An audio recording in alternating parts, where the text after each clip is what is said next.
je vous le disais, le chef de l'État ivoirien appelle donc les dirigeants des sociétés de l'État à plus de responsabilités. Qu'est-ce que cela implique pour ces responsables? On en parle en prison. Qu'est-ce qui, selon vous, Élisée Boulougbe, justifie cette insistance-là? Parce que je crois que c'est normal, c'est naturel que ces dirigeants soient responsables, mais que le chef de l'État insiste, ça doit forcément découler de quelque chose. Oui, mais c'est une juste conséquence des résultats des audits, en fait, qui ont été commandités depuis le mois de juin dernier sur plusieurs sociétés d'État. Et c'est les résultats, certainement, qui sont à sa possession, qui l'amènent aujourd'hui à tenir ce genre de propos.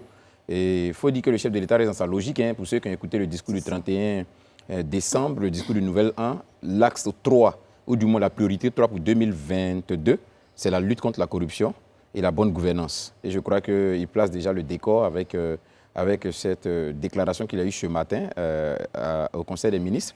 Il n'a pas juste demandé de la responsabilité au niveau des dirigeants des sociétés d'État, il a même été plus loin.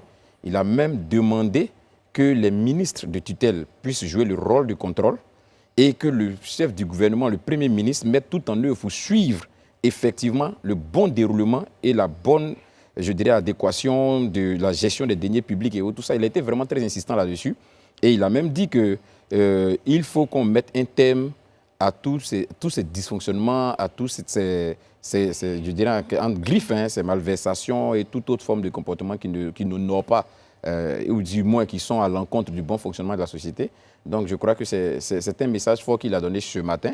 Maintenant, on attend les actes qui vont suivre maintenant chez ce discours. Il tape du poing de l'État.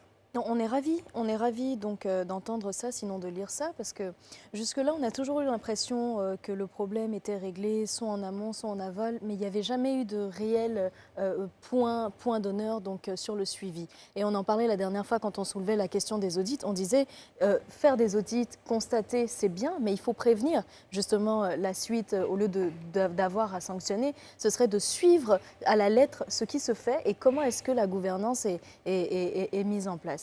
Donc on est bien content de lire ça et c'est la suite logique justement de cet engagement. Monsieur Beta, dans votre tête, ce n'est pas une énième déclaration de forme? Moi j'ai dit ouf.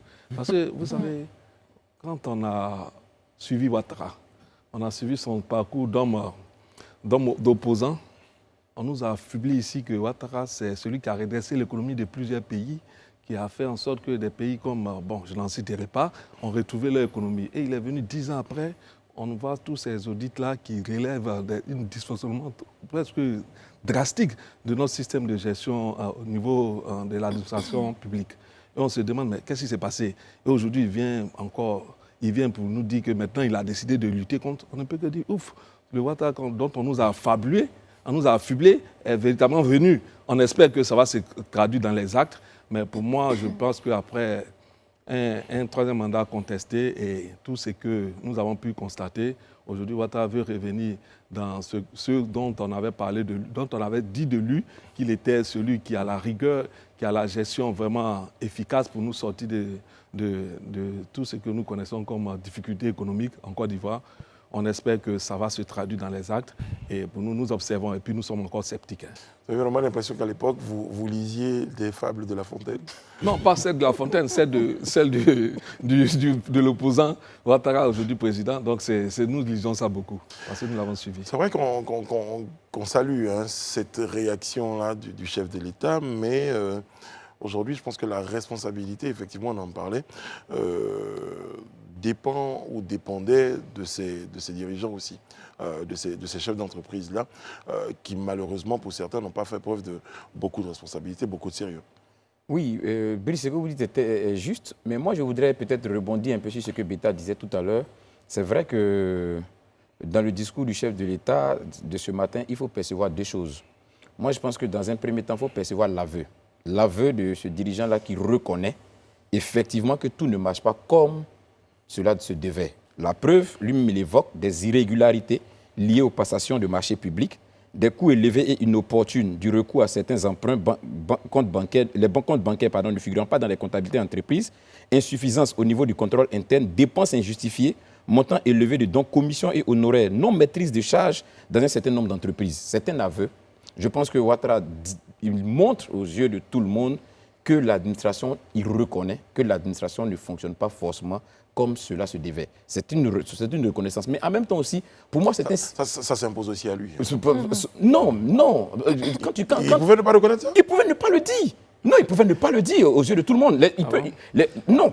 Soyons honnêtes, à un moment, ce n'est pas aujourd'hui que les uns et les autres se plaignent du fait que l'administration publique est gangrénée. C'est avéré. Il y a des gens qui l'ont dit il y a longtemps. Il a même mis des instruments de contrôle, comme quoi l'autorité de bonne gouvernance qui était chargée en tout cas de faire en sorte que ceux qui occupent de hautes fonctions puissent déclarer leur patrimoine. Il a mis un ministère de lutte contre la corruption et autres. Tout ça, c'est des volontés manifestes. Mais il pouvait rester dans je ne dirais pas un déni, mais ne pas le dire sur la place publique, même s'il le reconnaissait à demi-mot, mais ne pas le dire sur la place publique, mais prendre la responsabilité, venir devant toute la nation et dire ça, pour moi, c'est un aveu et c'est un signe d'humilité qui mérite à un certain niveau quand même qu'on puisse le marquer.